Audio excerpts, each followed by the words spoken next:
Pensemos en una escena súper típica en la consulta, ¿vale? Tienes a un paciente de, digamos, 60 años sentado frente a ti. Le tomas la tensión y el cacharro, el esfigmomanómetro, te marca 135 sobre 85 milímetros de mercurio. Mm, el pan nuestro de cada día. Tal cual. Pues a ver, si ese paciente está en un centro de salud, no sé, en Madrid, el médico de cabecera probablemente le dirá algo tipo, bueno, vigile un poco la sal, camine un rato y nos vemos el año que viene. Claro, una palmadita en la espalda y para casa. Eso es. Pero fíjate, si ese mismo paciente pilla un vuelo a Nueva York, se baja del avión y entra en una clínica allí, el médico estadounidense de repente le diagnostica formalmente hipertensión arterial. Y ojo, es muy probable que salga por la puerta con una receta para empezar a medicarse ya mismo. Ostras, es que el cambio es brutal. Totalmente. O sea, ¿cómo es posible que la fisiología humana o, no sé, la ciencia médica parezca que cambie tan drásticamente con solo cruzar el charco? Es una paradoja fascinante, la verdad, y a la vez es uno de los mayores dolores de cabeza que tenemos en la medicina cardiovascular moderna hoy en día, ¿no? Ya te digo. Porque, a ver, no es que el cuerpo humano cambie según el código postal, ¿eh?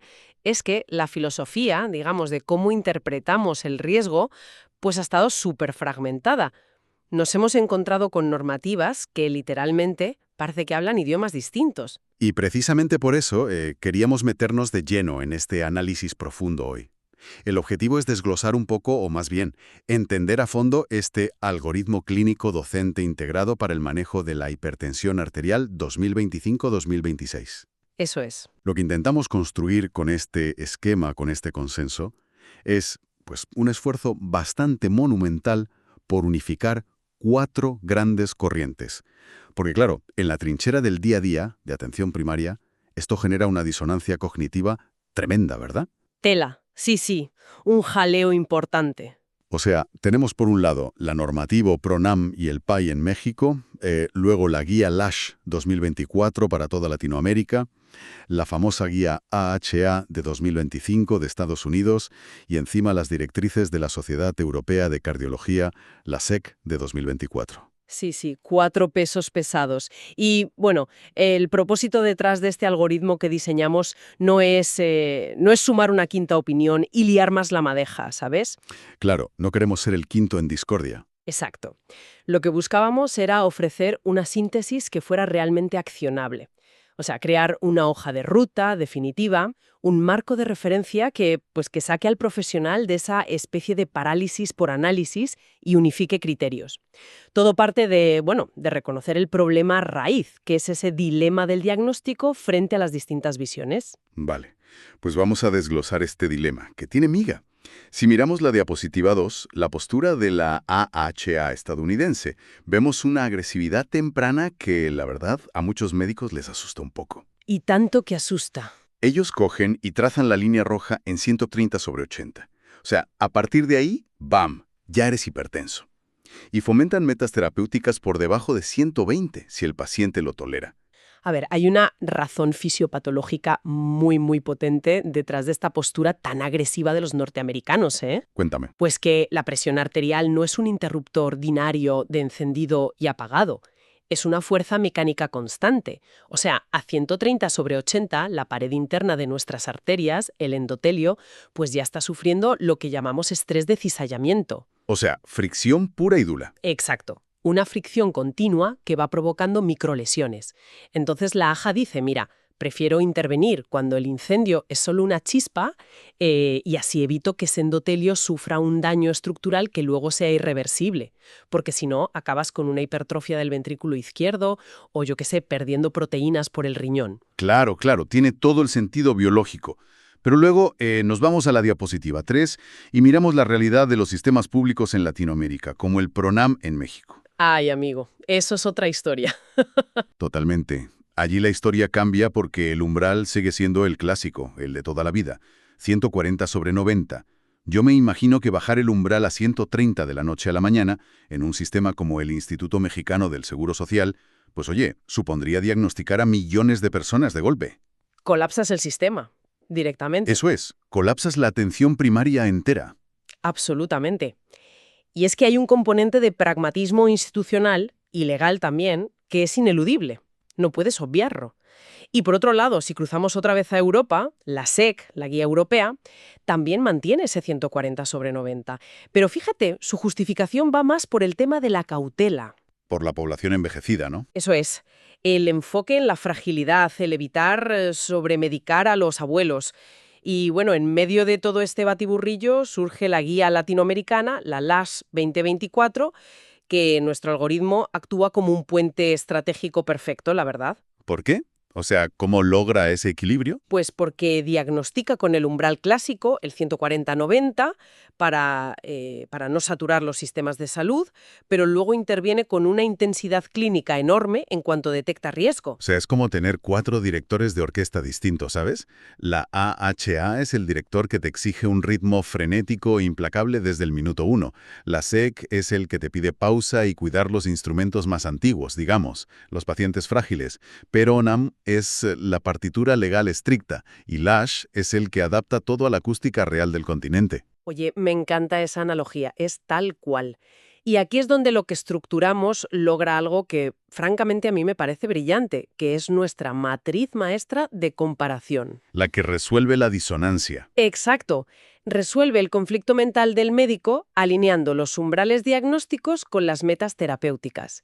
Es decir, vale, aceptamos que hay diferencias a la hora de ponerte la etiqueta de hipertenso, pero unificamos la necesidad de proteger el órgano. O sea, diagnosticas en 140/90 para cumplir la ley, por así decirlo. Eso es, cumples la normativa legal de tu país, pero tu mente científica de médico sabe que tu objetivo real para proteger al paciente es bajar de 130/80. Es separar el acto puramente administrativo del acto biológico. Qué bueno, me parece súper clave eso. Pero claro, para poder tratar correctamente, primero hay que medir correctamente. Y si pasamos a la diapositiva 4, hablamos del espectro diagnóstico, es increíble cómo fallamos en las bases más absolutas. Madre mía, es que es nuestro talón de Aquiles. La medición de la presión tiene unas reglas de oro que, seamos sinceros, en la práctica clínica diaria nos las saltamos a la torera por la falta de tiempo. Ya, la presión de tener a 20 pacientes esperando en la sala. Pero hablemos de esas reglas, porque parecen de perogrullo, pero son vitales. O sea, exigir que el paciente esté de 3 a 5 minutos en absoluto reposo, con los pies apoyados, sin haber fumado. Desde la fisiología pura, ¿por qué son tan críticos esos 5 minutos antes de darle al botón del manguito? Pues mira, es por el sistema nervioso simpático, que básicamente es el acelerador de nuestro cuerpo. Necesita tiempo para desactivarse. Si un paciente entra a la consulta caminando rápido, agobiado por si llega tarde, su cerebro está escupiendo catecolaminas a lo bestia. Claro, va a 1000 por hora. Sus vasos sanguíneos están contraídos. Si tú le mides la tensión en ese preciso instante, lo que estás midiendo es el estrés del atasco y de la sala de espera, no su tensión arterial basal. Esos 5 minutillos permiten que el tono simpático baje y nos dé un reflejo real de su resistencia vascular periférica. Tiene todo el sentido. Y a esto se suma, viendo la diapositiva 5, el uso sistemático de las herramientas ambulatorias. El algoritmo es súper tajante aquí, exige confirmar el diagnóstico con un mapa. Sí, la monitorización de 24 horas. Exacto. O un mapa, que es que el paciente se mida en casa. Yo entiendo que esto ya es innegociable hoy en día para evitar comernos dos grandes fakes clínicos, ¿no? La hipertensión de bata blanca y la hipertensión enmascarada. Es que es vital, innegociable total. El mapa es clave, porque nos permite ver qué hace la presión por la noche. Fisiológicamente, cuando tú y yo dormimos, la presión nos tiene que caer un 10 o un 20%. Es como el descanso del sistema cardiovascular, ¿sabes? El modo reposo. Eso es. Si un paciente viene a consulta y tiene la presión perfecta del libro, pero luego en el mapa vemos que por la noche esa presión no le baja nada, ostras, su riesgo de sufrir un ictus o un infarto se multiplica por 1000 y es un daño totalmente silencioso que jamás pillaríamos con una sola toma en la consulta. Claro, te quedas ciego ante eso. Vale, y una vez que medimos bien, pasamos a estratificar el riesgo. Y aquí el documento se nutre de 3 fuentes, ¿no?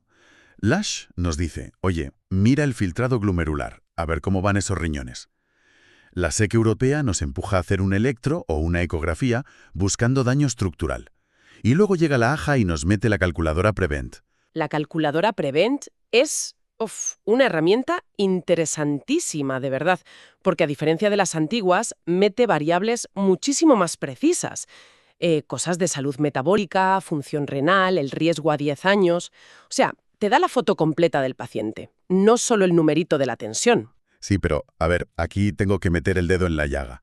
Haciendo de abogado del diablo, al revisar el acelerador de intervención derivado de la AJA que pusimos en el algoritmo, ve un escenario. Paciente con 135 sobre 85. Vale. Presión normal alta. Sí. Pero le pasas la Prevent y te sale un riesgo a 10 años de más del 7,5%. Y la guía te dice, PAM, tratamiento farmacológico inmediato. A ver, no es pasarse de frenada. Un paciente sin síntomas con una presión medio normal y le cascas pastillas a diario. ¿No nos estamos pasando con la sobremedicalización preventiva? A ver, te entiendo perfectamente. Es la pregunta del millón que todo médico se hace cuando ve esto por primera vez. Pero la respuesta nos devuelve al concepto del continuum cardiovascular. Explícame eso. Mira, si tienes 135 sobre 85, pero el Prevent te da un riesgo alto, más de ese 7,5, significa que las arterias de ese paciente ya están recibiendo cañonazos por otros frentes. Igual tiene dislipemia o resistencia a la insulina o inflamación crónica de bajo grado, ¿sabes? O sea que la tensión es solo la punta del iceberg. Exacto, exacto. Ese aumento de presión, aunque te parezca modesto, subado a su perfil metabólico regulero, actúa como un martillo constante destrozando el riñón y el corazón. Darle fármacos ahí no es sobremedicar, es cambiarle la trayectoria de una enfermedad que si no haces nada, en 10 años le revienta un órgano. Así de claro. Vale. Visto así, estamos comprando tiempo futuro, cortando el progreso. Venga, pues si ya sabemos que el daño es progresivo, y pasamos a las diapositivas 6 y 7. La pregunta de $1.200.000 es, vale, paso a la acción. Pero ¿hasta dónde le bajo la tensión a este tío? Porque el algoritmo propone metas hiperpersonalizadas. Ya no vale el café para todos. ¿Qué va? El enfoque de talla única pasó a la historia, afortunadamente. Para el adulto general, pues buscamos bajar de 130 sobre 80. Pero si tienes delante a un paciente de alto riesgo, alguien, no sé, con diabetes tipo 2 o con enfermedad renal crónica, la ELACH nos dice que hay que ir a machete. ¿A machete en qué sentido?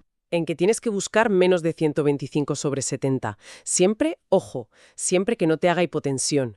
Pero el objetivo es quitarle la mayor presión mecánica posible a esos filtros renales tan tocados. Claro. Pero hay una excepción que me parece vital mencionar, que es el abuelo, el paciente mayor o frágil. Ahí la escuela europea se impone y pone cordura, ¿no? Si tienes 80 años y estás frágil, te dicen, oye, mantén la sistólica entre 130 y 139. Ni más ni menos. Desde la mecánica de fluidos pura, ¿por qué es tan peligroso dejar a un abuelo en 115? Peligrosísimo. Por los varorreceptores, que son como los sensores de presión que tenemos en el cuello, en las carótidas. Vale. A ver, tú o yo, que somos jóvenes, nos levantamos de golpe de la silla, los sensores notan que la presión cae por la gravedad y dicen, contraed las arterias ya mismo para que la sangre suba al cerebro. Un reflejo rápido. Eso es.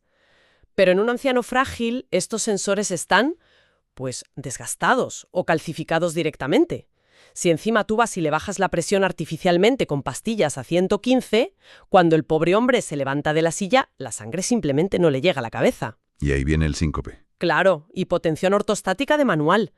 Se marea, se cae, se rompe la cadera y tristemente ahí empieza una cascada de morbimortalidad que es devastadora. Madre mía, la típica historia que acaba fatal. Una cascada que queremos evitar como sea. Pero bueno, antes de sacar el talonario de recetas, el algoritmo plantea un cortafuegos espectacular en el paso 4, la intervención estructural, el estilo de vida. Y esto se aplica incluso antes de diagnosticar, cuando la presión está entre 120 y 139. Súper importante. Hablamos de perder peso, de ejercicio aeróbico y de la famosa dieta DASH, que sabemos que exige bajar el sodio a menos de 5 gramos diarios, ¿eh? Pero a nivel de tuberías, o sea, fisiológicamente, ¿qué narices hace la sal en las arterias para disparar tanto la tensión? Pues mira, es pura osmosis. El exceso de sodio altera el equilibrio en la sangre porque atrae y retiene agua dentro de las venas y arterias. Imagínate un globo de agua normal. Si le metes el doble de líquido del que soporta, las paredes se ponen tensas a reventar. Claro, a punto de explotar. Tal cual. Ese volumen extra de sangre obliga al pobre corazón a bombear con una fuerza brutal contra unas arterias que ya están sometidas a una presión tremenda. Reducir el sodio simplemente quita ese líquido extra y relaja las paredes de forma natural. Qué gráfico, se entiende perfecto. Y a esto le sumamos pues lo del peso, ¿no? Que no es solo estética o física pura, es que el tejido graso actúa como un órgano endocrino cabreado que suelta sustancias vasoconstrictoras. Pero fíjate, hay un punto aquí que me parece oro puro para el médico de a pie, la revisión de tóxicos y los fármacos ocultos. Ay, los puntos ciegos. Eso es tremendo. O sea, ¿cuántos pacientes te llegan a consulta histéricos porque de repente tienen la tensión por las nubes y resulta que llevan 3 semanas amorrados al ibuprofeno por un dolor de rodilla? Madre mía, el ibuprofeno de toda la vida. Pero ¿cómo te sube la tensión un simple antiinflamatorio? Vale, la válvula de entrada. Exacto. Si tú bloqueas esas prostaglandinas con el ibuprofeno, esa tubería se hace enana, se estrecha. Entra menos sangre al riñón. Y el riñón, que no es tonto, se piensa que estás deshidratado en medio del desierto. Ostras. Así que activa todas las alarmas hormonales para retener hasta la última gota de agua y sodio que pille. Si como médico no te das cuenta de esto y no le quitas el ibuprofeno, cualquier pastilla para la tensión que le mandes es como tirar el dinero. Estás pisando el acelerador y el freno a la vez. Es que es brutal, claro. Vale, pues hablemos de pisar el freno correctamente.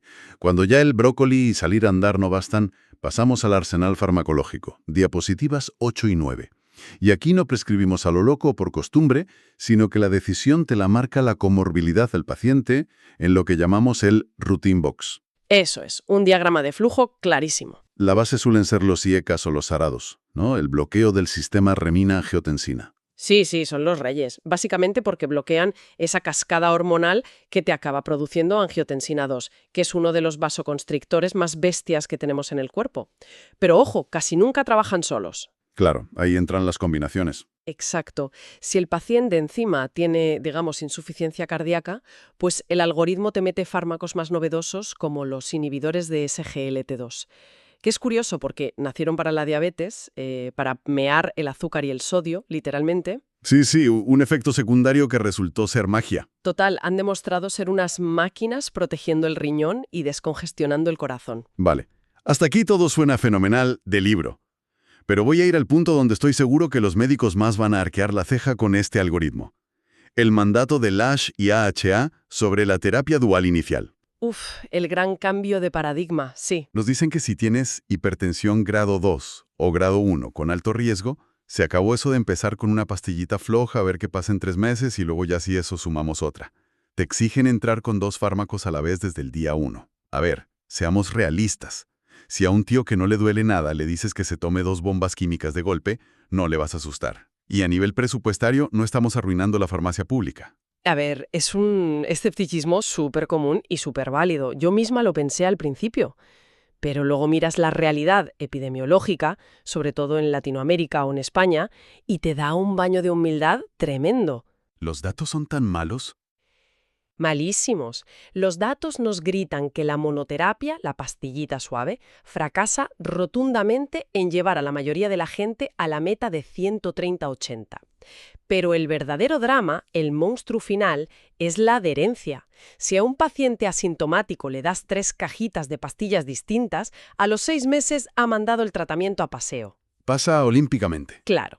Y ahí entra la genialidad de la polipíldora, la combinación de dosis fija. El paradigma de que 1 más 1 es igual a 1. Exactamente. Tienes un mecanismo bloqueando hormonas constrictoras, tipo IECA, y otro relajando la pared del vaso, como un calcio antagonista. Pero todo fundido físicamente en la misma tableta. El paciente se toma una sola pastilla con el desayuno y se olvida. Claro, psicológicamente es una barrera menos. Y el coste poblacional no sube, se desploma.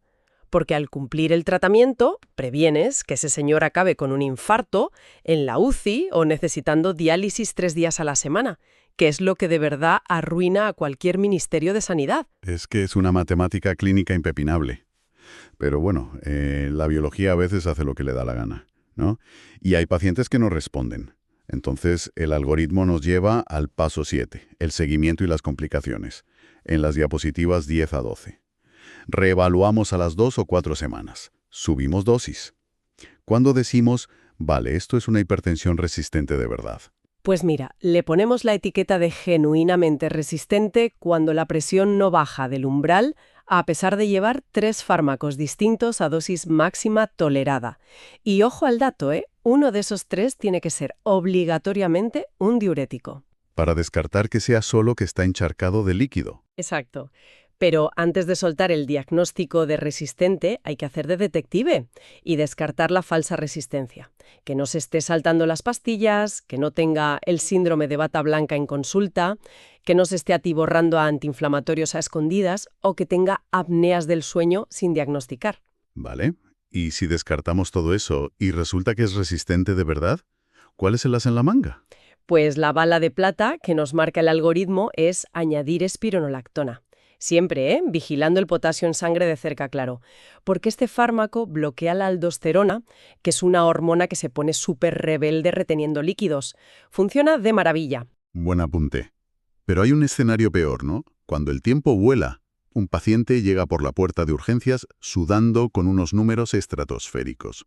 Aquí llegamos a la bifurcación crítica de la crisis hipertensiva, y el médico tiene que tener clarísimo si es una emergencia, con E mayúscula, o una urgencia. Fundamental. Y, a ver, la diferencia no es si el monitor marca 200 o 220. El número da un poco igual. La pregunta clave es, ¿hay daño a órgano blanco en curso en ese preciso momento? O sea, si se está rompiendo algo. Exacto. Tiene líquido inundando los pulmones, signos de encefalopatía, no puede mover un brazo porque le está dando un ictus. Si la respuesta es sí, amigo, estamos ante una verdadera emergencia hipertensiva. Y aquí, fíjate, quiero hacer una pausa y subrayar esto muchísimo, porque el instinto primario del médico jovencito en urgencias es ver un 210 de tensión y querer bajarlo a 120 en 10 minutos para curarse en salud. El error más peligroso que puedes cometer, de verdad. Es que el algoritmo prohíbe explícitamente bajar la sistólica más de un 25% en la primera hora. Explícanos por qué normalizar de golpe es casi un homicidio imprudente. Pues por las curvas de autorregulación del cerebro. A ver, tú imagínate un cerebro que lleva meses aguantando una presión de 200.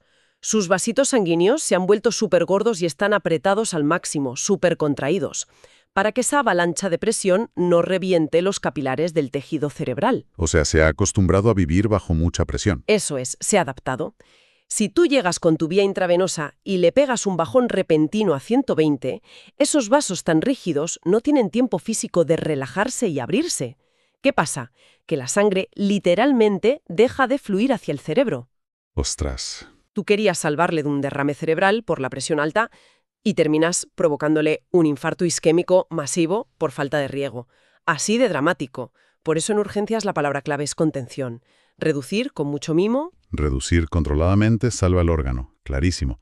En cambio, si viene con 200, pero no hay daño a órgano diana, ni dolor en el pecho, ni nada, entonces es una urgencia.